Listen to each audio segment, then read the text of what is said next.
শুভ সকাল বন্ধুরা। তো প্রতিদিনকার মতো যাই বাসি কাজকর্ম থাকে সেগুলো সেরে চান টান করেই ফুল টুল তুলে নিয়ে চলে এসেছি পুজোর ঘরে। তো এই যে দেখালাম শঙ্কুকে আগে তুলে দিয়েছিলাম ওকে ওই রেওয়াজ করার জন্য। তো ওই যে ঘুম ঘুম চোখে একটু রেওয়াজ করছিল আপনাদের দেখালাম। তো এদিকে শুভ্রকে ডাকছি, এখনো বিছানা থেকে উঠছে না। ওর গাড়ি লেট হয়ে যাবে ওকে বলছি, কিন্তু ও উঠছে না। ওকে আবার পড়া করে রেখেছে নাকি জানি না। তো আপনারা টাইটেল দেখে বুঝতে পারছেন যে একটা ফোনের জন্য কি হয়ে গেল। সত্যি বন্ধুরা, একটা ফোন রিসিভ করলে এতটা ঝামেলা আজকে পোহাতে হতো না, সেই ঝামেলা পোহাতে হয়েছে। তো যাই হোক, আমি মোটামুটি পুজোটা এই যে দিয়ে দিয়েছি কোনো দাদা তাড়াতাড়ি করে। তো এবার যাব শুভ্রকে তুলে দিতে। আর এদিকে শঙ্কুর বাবা তো সেই গ্রিল বসানো নিয়ে, সামনের কলাপস গেটটা বসানো নিয়ে খুব টেনশানে রয়েছে। কারেন্ট থাকছে না, এই আসছে এই যাচ্ছে। তাই নিয়ে আজ কয়েকদিন খুব সমস্যায় পড়েছে। কারণ সাইডে চলে যাবে এটা বসিয়ে দিয়ে। তো এই যে শুভ্রকে অবশেষে তুলেছি, তুলে এই যে এখন বই গুছাচ্ছে আর হচ্ছে পড়া করছি। এখন গণিত করতে বসেছে, এখন 8:30 ওভার করে গেছি। আর এদিকে গাড়ি হচ্ছে 9:15। তাহলে এর মধ্যে কিভাবে রেডি হবে এটাই ভাবছি। আমি বলি আজকে গাড়ি ফেল হয়ে যাবে নাকি বলছি, কিন্তু এই যে বসে বসে এখন গণিত করছে। এখন তারপরে চান করবে, খাওয়া দাওয়া করবে।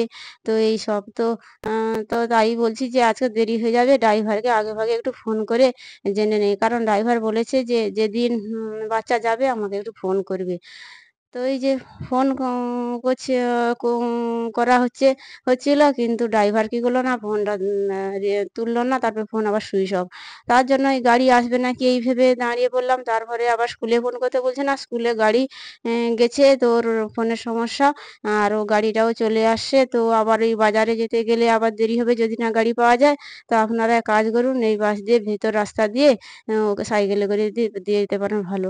তাই আবার শঙ্কু ফিরে এলো কোচিং থেকে আসতে, আবার সেই মুহূর্তে তাকে আবার অনেক কষ্ট করে যেতে হলো। ওই স্কুলে শুভ্রাকে নিয়ে। তো মোটামুটি সেই নিয়ে সে আবার দিয়ে এসছে, সেই নিয়ে খুব ঝামেলা হয়ে গেছে। আর কি ব্লগ করবো। তো এই যে দুপুরে রান্না বান্না করছি, আজকে নিরামিষ, বৃহস্পতিবার।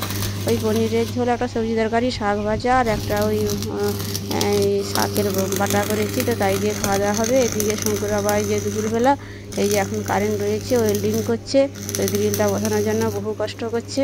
তো দেখা যাক কি হয়, শেষ পর্যন্ত বসাতে পারে নাকি। তো তারপরে এই যে আমরা আজকের আর ব্লগটা বেশি করতে পারিনি। তো খুব আপসেটই ছিলাম। এই শঙ্কু শুভ্রকে যখন নিয়ে গেছিলো খুব চিন্তায় ছিলাম। সেও কষ্ট করে কোচিং থেকে এলো, খাওয়া দাওয়া নেই, আবার তাকে টেনে টেনে নিয়ে এত দূর গেল, এই সব নিয়ে তো খুব একটু আপসেট হয়ে গেছিলাম। যাই হোক, সে ভালোভাবে ফিরে এসছে। তো আবার শুভ্রও স্কুল থেকে ফিরে এসছে। তারপরে এই যে সবাইকে খেতে দেওয়া হয়ে গেছে, দুপুরে সবাই খাচ্ছে। এখন দুপুর নেই, এখন বিকেল হয়ে গেছে, একটু দেরি করে আজকে খাওয়া হচ্ছে। তো আজকের ব্লগটা এই পর্যন্ত।